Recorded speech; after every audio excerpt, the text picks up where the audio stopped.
Nagsampo sa Quiapo Church ang mga deboto ng Itim na Nazareno para sa First Friday Mass. At hindi pa man nagsisimula ang pista, marami na ang pumipila para masilayan ang puon.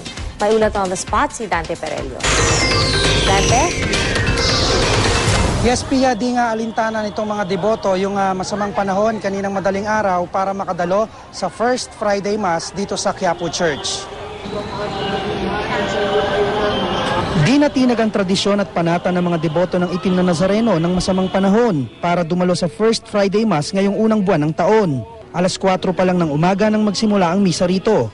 Ang mag-asawang Janet at Ernesto de Jesus nagpunta rito para magpasalamat sa mahal na poong Nazareno. Bisperas ng Pasko nang tamaan ng mild stroke si Janet. Makalipas ang 3 araw, nakalabas rin daw agad siya ng ospital. Malakas yung paniniwala ko kay Lord dahil siya lang naman ang nakakabigay sa atin ng buhay. Siyempre, mas maganda yung pagpasok ng 2013.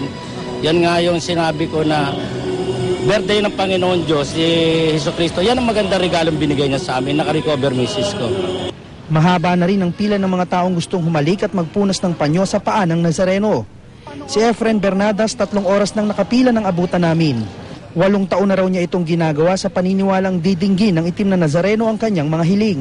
Panata kami para naman kahit paano mabigyan ng ganang katawan, hindi makagawa ng kasalanan, mabigyan ng trabaho, tulad ng trabaho. Sa labas naman ng Quiapo Church, magdamaga na ang bentahan ng mga bulaklak at kandila. Gayun din ang mga souvenir items ng pista ng Nazareno na nagsimula na ring tumaas ang presyo habang papalapit ang selebrasyon. May bahagyang pagsisikip naman ang daloy ng trapiko rito dahil sa pag-ulan at dami ng mga tao.